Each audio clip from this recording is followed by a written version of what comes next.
Thomas Jenkins, the first black mayor of the city, thought he was prepared for anything, until his 13-year-old son was brutally harassed by police just for walking home.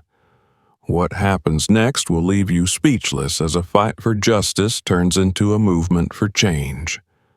Watch until the end to witness this gripping story of courage and resilience. Don't forget to subscribe and share where you're watching from. The cool evening air hung heavy with the scent of fallen leaves as 13-year-old Jordan Jenkins walked briskly through the park. Basketball practice had run late, and though he enjoyed the solitude of the park's winding paths, tonight felt different. The fading sunlight cast long, eerie shadows, and an unsettling silence replaced the usual hum of distant traffic. Adjusting the strap of his sports bag, Jordan quickened his pace, his sneakers crunching against the gravel path. He had taken this route home countless times before. It was a shortcut, saving him nearly 10 minutes, and his father, Thomas Jenkins, the city's first black mayor, had always stressed the importance of getting home before dark. But tonight, the usual comfort of familiarity was replaced by a growing unease. His father's words echoed in his mind. "Stay safe, Jordan. Don't give anyone a reason to misunderstand you." As Jordan rounded a bend near the park's exit, his chest tightened at the sight of two white police officers leaning casually against their patrol car. Their laughter echoed through the empty park, but as soon as their eyes landed on him, the jovial atmosphere shifted. The taller officer nudged his partner, and both stood straighter, their gazes sharp and assessing. Jordan's heart raced. He had always been taught to be respectful, to avoid any confrontation. "Just keep walking," he told himself. "Don't give them a reason to stop you." But as he approached, the taller officer stepped forward, blocking the path. "Where do you think you're going, kid?" the officer demanded, his voice cold and authoritative. Jordan swallowed hard, trying to steady his voice. "I'm just heading home, sir. I was at basketball practice." The second officer, shorter and stockier, stepped closer, his eyes narrowing as he scanned Jordan from head to toe. "Basketball practice, huh? Out here, alone, at this hour? Doesn't seem right." Jordan gestured to his jersey, the number 23 visible under his hoodie. "Yes, sir. Practice ran late. I'm just trying to get home." The taller officer crossed his arms, his smirk laced with condescension. "No ID on you, huh? What's your name, kid?" "Jordan Jenkins," he replied, his voice wavering slightly. "My dad is Mayor Jenkins." The officers exchanged a glance, and the stocky one let out a dry laugh. "Oh, so we've got a big shot here," he sneered. "The mayor's son, walking around like he owns the place." Jordan's stomach knotted. He took a step back, instinctively putting distance between himself and the officers. "I'm not trying to cause any trouble, sir. I just want to get home." "Trouble?" The taller officer leaned down, his face inches from Jordan's. "You think you can just walk around here, dressed like that, looking suspicious, and we won't ask questions?" I'm not doing anything wrong," Jordan stammered, his voice cracking under the weight of fear. "I'm just trying to go home." The stocky officer stepped forward, grabbing Jordan's arm roughly. The boy winced as the man's grip tightened. "You're acting awfully nervous for someone who's not doing anything wrong," he spat. "Maybe we need to teach you a lesson about respecting authority." "No, please," Jordan pleaded, panic rising in his chest. "I haven't done anything, I swear." The taller officer smirked, his gaze cruel. "That's enough out of you. Let's see how tough you are without your daddy to protect you." Before Jordan could react, the stocky officer yanked him forward, causing him to stumble. His bag fell to the ground, spilling its contents across the gravel. Pain shot through his shoulder as the officer twisted his arm behind his back. Jordan struggled, tears stinging his eyes. "Please, stop," he cried. "I didn't do anything." "Shut up," the taller officer barked, shoving Jordan hard against the patrol car. The cold metal pressed into his chest and he felt completely powerless. "You think you're better than us because your daddy's the mayor?" the stocky officer hissed in his ear. "Out here, you're just another punk who doesn't belong." Jordan bit his lip, trying to hold back tears. The humiliation burned hotter than the physical pain. He had done nothing wrong, but their words cut deeper than any bruise. His father had warned him about encounters like this, but nothing could have prepared him for the reality. Finally, after what felt like an eternity, the officers released him. Jordan stumbled back, clutching his sore arm. "Get out of here," the taller officer growled. "And next time, think twice before walking around like you own the place." Jordan didn't need to be told twice. He grabbed his bag, shoving the spilled items back inside, and ran. His legs felt like lead, but he didn't stop until he reached his front door. His chest heaved as he tried to catch his breath, the events replaying in his mind like a nightmare. Inside, the warm glow of the living room lights greeted him, but the comfort of home couldn't erase what had just happened. His father, Thomas Jenkins, looked up from the dining table where he had been reviewing documents. The moment he saw Jordan's tear-streaked face and trembling hands, his expression shifted to one of alarm. "Jordan? What happened?" Thomas asked, rising quickly from his chair. Jordan hesitated, the words caught in his throat, but as he met his father's concerned gaze, the dam broke. Between sobs, he recounted every detail: the officers' words, their threats, and the way they had treated him like a criminal. Thomas listened in stunned silence, his jaw tightening with each word. By the time Jordan finished, the mayor's hands were clenched into fists, his knuckles white with restrained fury. He pulled his son into a firm embrace, feeling the boy's fear and pain radiating off him. "It's okay, son," Thomas said softly, though his voice trembled with rage. "They'll pay for this, I promise you." Jordan nodded, burying his face in his father's chest. But even as Thomas comforted him, the mayor's mind raced. This wasn't just an attack on his son. It was a stark reminder of the systemic racism he had vowed to fight as mayor. And now the fight was personal. The following morning, sunlight poured through the large windows of the Jenkins residence, casting long beams across the polished hardwood floor. Thomas Jenkins sat at the kitchen table, his hands wrapped tightly around a steaming mug of coffee. His thoughts were heavy, replaying every word Jordan had said the night before. His son's trembling voice, the tearful recounting of the officer's threats. It was a memory he couldn't shake. Jordan was still asleep upstairs, exhausted from the ordeal. Thomas wanted to let him rest, but his mind was already racing ahead. This couldn't be ignored. He couldn't let those officers, or the system they represented, get away with treating his son, and others like him, this way. By the time Thomas arrived at City Hall, his determination was palpable.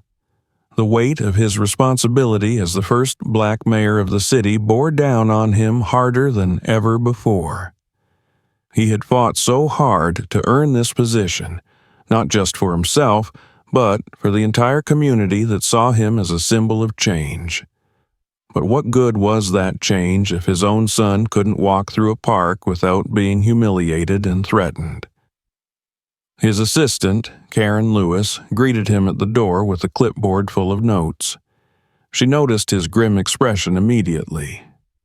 "Rough morning, Mr. Mayor?" she asked. Thomas hesitated before answering. "Karen, get me a meeting with Chief Gerald Hunter as soon as possible." Karen's eyebrows rose slightly. "The chief already has a meeting scheduled with you this afternoon, sir. Should I move it up?" "Move it up," Thomas said firmly, "and make sure it happens in my office." Karen nodded, sensing the urgency in his tone. Understood. A few hours later, Thomas sat behind his large oak desk, waiting as Chief Hunter entered the room. The chief was a tall, broad-shouldered man with graying hair and an air of authority. He walked in with the confidence of someone who had weathered decades of political storms and wasn't about to be rattled by another. "Mr. Mayor," Hunter said, his voice measured as he took a seat opposite Thomas, "you called for me." Thomas didn't waste time on pleasantries. "We need to discuss an incident that occurred last night involving my son." Hunter's brow furrowed slightly, though his expression remained neutral. "Your son?" Thomas leaned forward, his hands clasped tightly on the desk. "Two of your officers stopped him in the park without cause. They harassed him, accused him of being suspicious, and physically intimidated him. They knew exactly who he was, and instead of letting him go, they mocked him and escalated the situation." Hunter's face didn't betray much, but the way he adjusted his posture suggested discomfort. "I see. And you're certain this is what happened?" Thomas's voice hardened. "Are you suggesting my son fabricated this story? He came home bruised and terrified. Do you really think a 13-year-old would make something like this up?" Hunter sighed and leaned back in his chair. "Mr. Mayor, I'm not dismissing your concerns, but you have to understand, our officers are under immense pressure. They deal with dangerous individuals every day, and sometimes they have to make split-second judgments." "Split-second judgments?" Thomas's tone sharpened. "Jordan was walking home from basketball practice. He wasn't armed, he wasn't loitering, and he certainly wasn't dangerous. This wasn't a split-second judgment. It was profiling. My son was treated like a criminal because he's black, and you know it." Hunter's jaw tightened, and for the first time his calm demeanor faltered. "With all due respect, Mr. Mayor, you're accusing my officers of racism without proof. That's a serious allegation." Thomas stood, his presence towering over the seated chief. "I'm not accusing anyone of anything without cause, Chief. What I'm saying is that this incident is part of a larger problem, one that I intend to address. I've already instructed my team to begin gathering data on police interactions with black residents in this city. We will investigate, and we will hold people accountable." Hunter's expression darkened. "You're walking a dangerous line, Mr. Mayor. Morale in the department is already low, and pushing reforms based on one incident could create division." Thomas leaned forward, his voice steady and unyielding. "Division already exists, Chief, and it exists because of a system that allows officers to treat people like my son as less than human. If that makes your officers uncomfortable, so be it." Hunter stood abruptly, his chair scraping against the floor. "I'll look into the matter with your son," he said tersely, "but I can't promise any action without a full investigation." "Then investigate thoroughly," Thomas replied, his gaze unwavering, "because I won't let this slide." Hunter nodded curtly and left the office, his shoulders stiff with tension. Thomas watched him go, a storm of emotions brewing inside him. He knew Hunter's type, leaders who protected the status quo at all costs, even when it hurt the very people they were supposed to serve. As the day wore on, Thomas called a meeting with his closest advisors. They gathered in his office, their faces serious as they sensed the weight of the moment. "This isn't just about Jordan," Thomas began. "It's about every black boy and girl in this city who's been made to feel like they don't belong. This is our chance to start making real change." His chief of staff, Marcus Green, nodded. "What's the plan, sir?" "We're going to launch a comprehensive review of the police department," Thomas said. "I want data on racial profiling, complaints of misconduct, use of force, everything, and I want this done transparently. The community needs to know we're on their side." Marcus hesitated. "You know this is going to make waves. The department's been resistant to change for years, and Hunter won't take this lying down." Thomas's jaw tightened. Let him resist. If he stands in the way of reform, he's part of the problem. The room fell silent as the weight of Thomas's words sank in. Everyone knew the challenges they would face: political backlash, media scrutiny, and the potential for escalating tensions with the police. But Thomas's resolve was clear, and it was contagious. By evening, Thomas returned home to find Jordan sitting quietly in the living room, his basketball resting on his lap. The boy looked up as his father entered, his eyes still clouded with the hurt and fear of the previous night. "How was your day, Dad?" Jordan asked softly.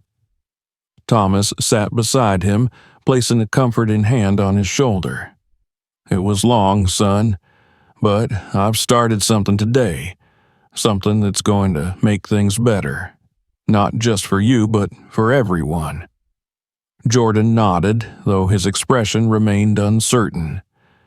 "Do you think they'll listen? The police, I mean." Thomas's gaze hardened. "They'll have no choice. Change is coming, Jordan, and it starts now." The boy offered a small, hopeful smile, and for the first time since the incident, Thomas felt a glimmer of optimism. The road ahead would be difficult, but he was ready to face it head on. The tension in the city had reached a boiling point.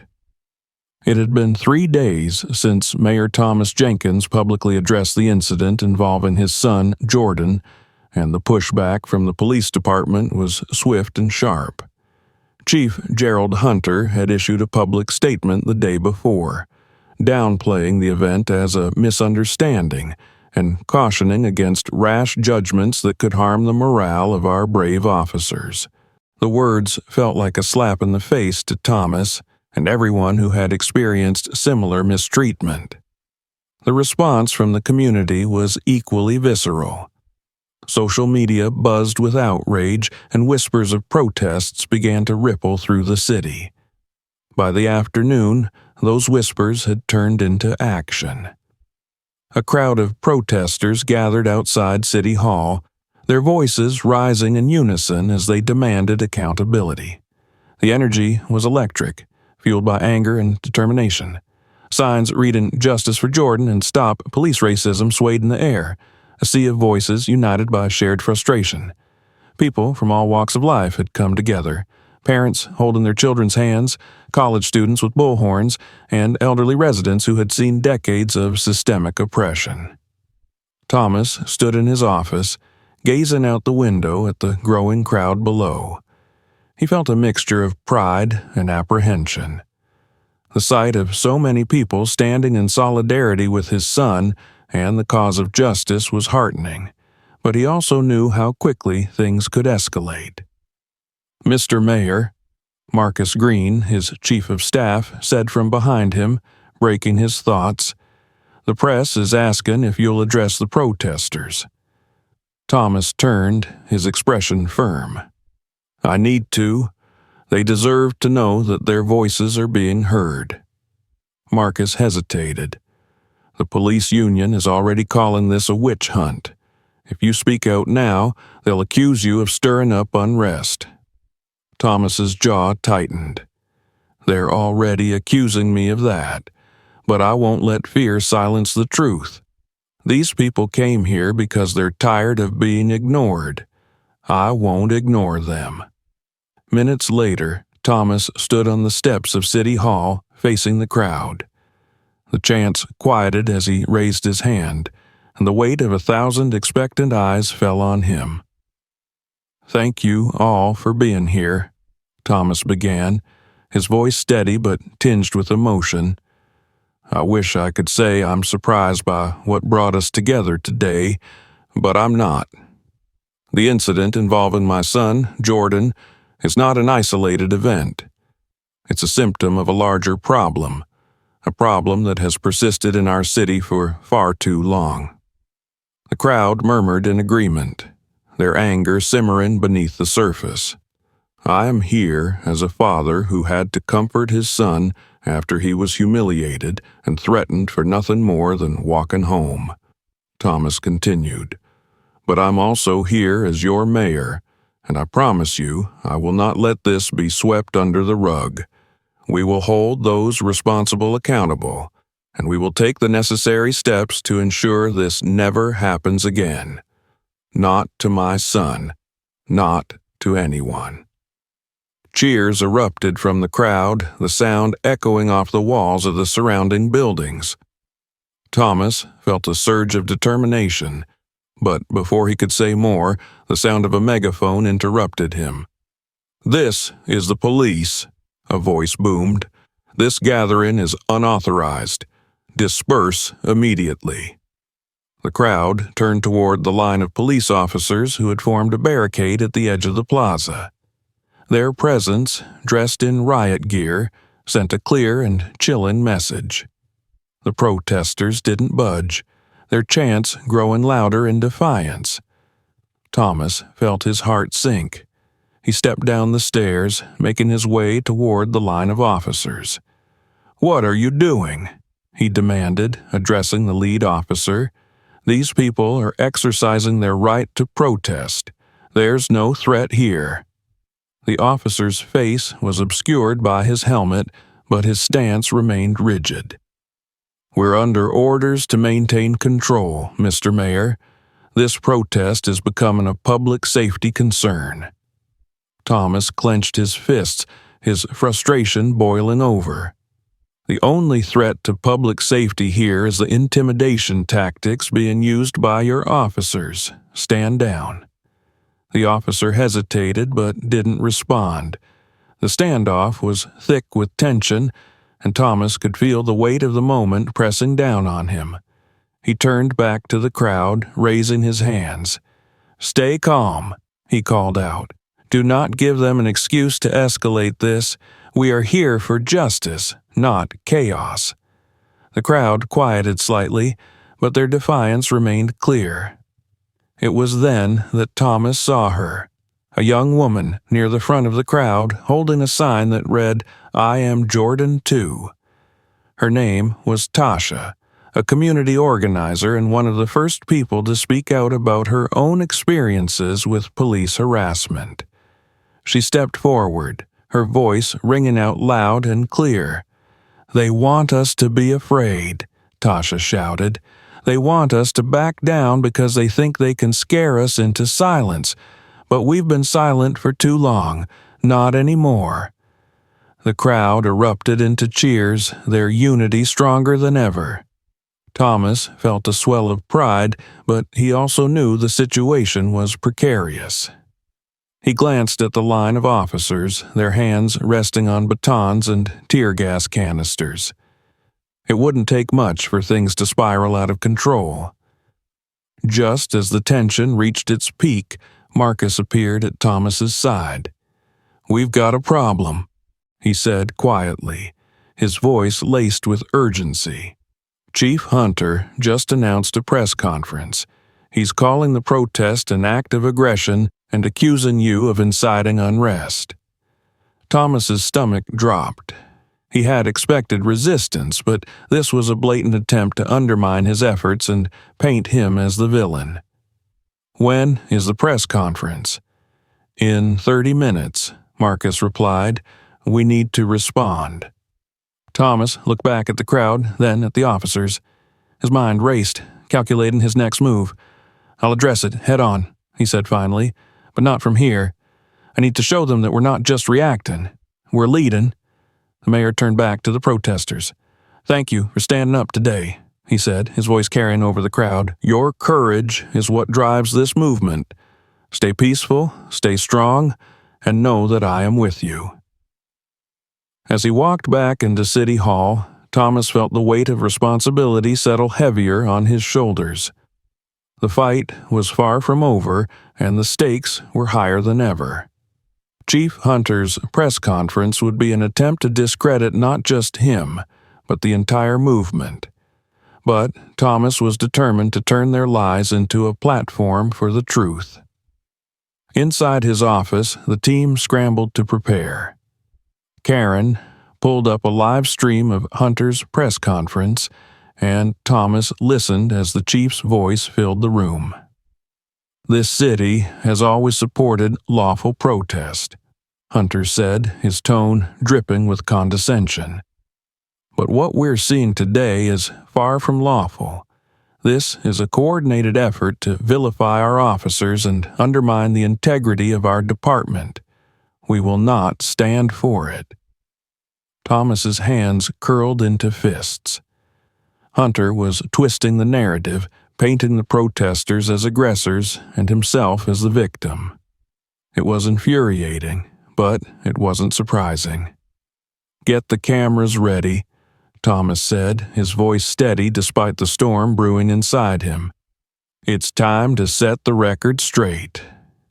As the team moved into action, Thomas took a deep breath, centering himself. He knew the road ahead would be treacherous, but he also knew he couldn't back down. The people of this city, his son included, deserved better, and he would fight to ensure they got it. The night after the protest was tense, the city brimming with unease.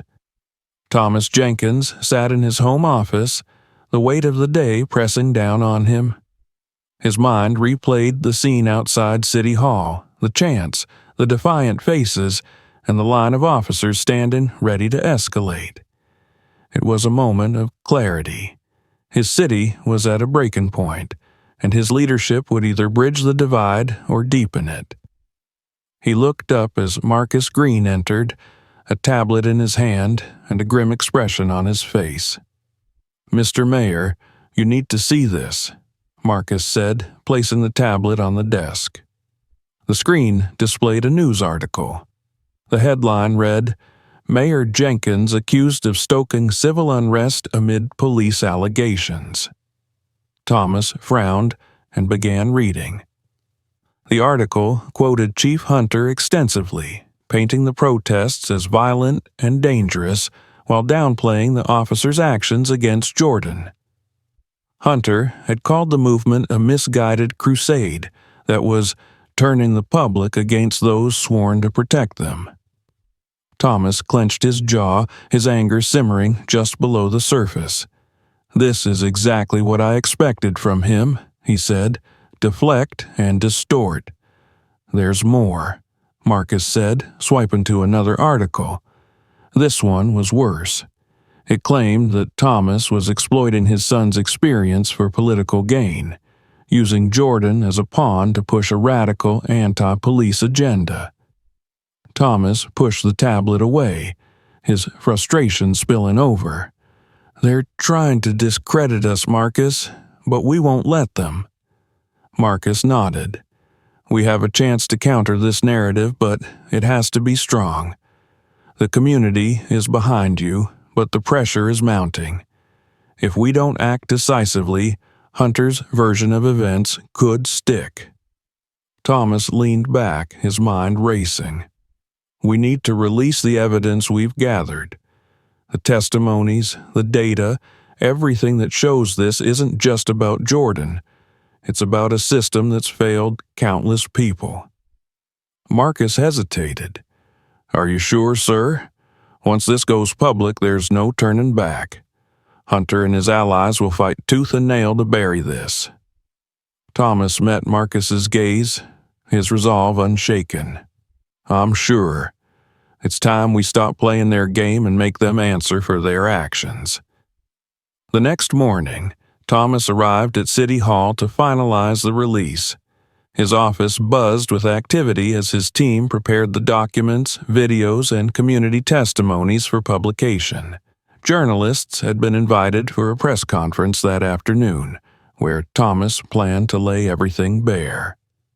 As the clock ticked closer to the event, Karen Lewis entered with an urgent look. "Mr. Mayor, Tasha is here. She says it's important."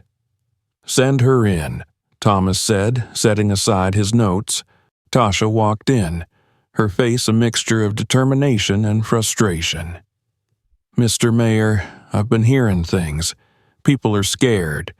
They're afraid the police are going to retaliate if they keep speaking out." Thomas sighed, running a hand over his face. "I understand their fear, Tasha, but if we let that fear silence us, nothing will change." Tasha nodded but leaned closer. "You're right, but they need to see you standing firm. They need to know you won't back down no matter what." Thomas stood, his presence commanding. "I won't back down, Tasha. Today, we take the fight to them." The press conference began promptly at 3 p.m.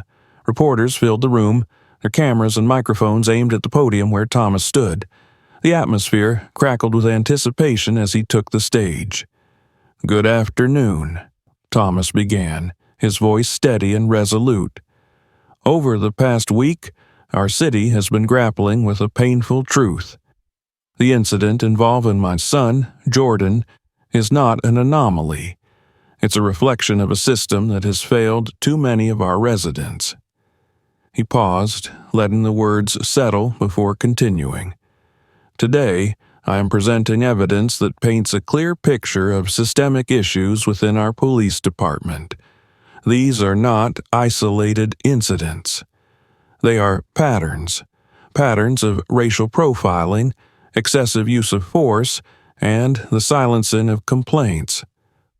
The room buzzed with murmurs as Karen and Marcus distributed printed copies of the evidence to the reporters. Screens behind Thomas displayed video testimonies from residents who had experienced similar mistreatment. One by one, their voices echoed through the room, each story more harrowing than the last. Tasha's voice was among them. "They stopped me after work just because I was walking alone at night," her testimony said. "They asked me if I was looking for trouble, like I didn't belong in my own neighborhood." Thomas continued, his voice growing firmer. "These stories are not fabrications. They are the lived experiences of our community, and they demand justice. Chief Hunter and his department have failed to address these issues. Instead, they've dismissed, ignored, and even covered up complaints. This ends now." As the press conference continued, the weight of the evidence became undeniable. Reporters fired questions, and Thomas answered each one with unwavering conviction. By the end, the narrative had shifted. The focus was no longer on Hunter's claims of unrest, but on the stark reality of systemic failures. That evening, as the news spread, the city erupted in renewed energy. Protesters took to the streets again, but this time their chants carried a new hope. Justice for all, they shouted, and the corruption. Meanwhile, in the police department, the walls were closing in on Chief Hunter. The evidence released by Thomas included internal emails showing that Hunter had actively worked to suppress investigations into officer misconduct. The revelations sparked an emergency meeting among city officials. By the following morning, the news broke. Chief Hunter had been placed on administrative leave pending a full investigation. Several officers implicated in the evidence were also suspended. For Thomas, it was a bittersweet victory. The removal of Hunter was a step forward, but it was only the beginning. The system that allowed such abuses to persist needed to be dismantled and rebuilt. Over the next weeks, Thomas worked tirelessly to implement reforms. A new independent oversight committee was established, composed of community leaders and civil rights advocates. Officers were required to undergo mandatory training on de-escalation and cultural sensitivity. Complaints against police were now handled with full transparency.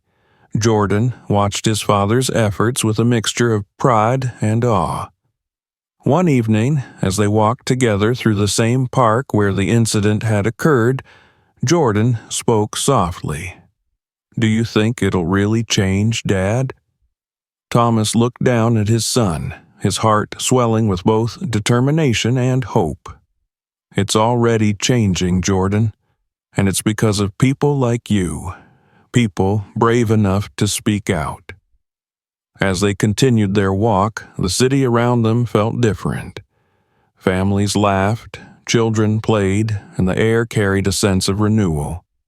For the first time in a long time, Thomas felt that they were moving toward a future where every child, regardless of their background, could feel safe and valued. The fight wasn't over, but they had taken the first steps.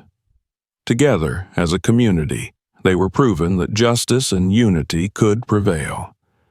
And Thomas Jenkins was ready to lead them every step of the way. This story is a powerful reminder that change starts with us. Together, we can stand against injustice and build a brighter future. If this moved you, hit the like button, subscribe for more stories like this, and let us know in the comments where you're watching from. Your voice matters. Let it be heard.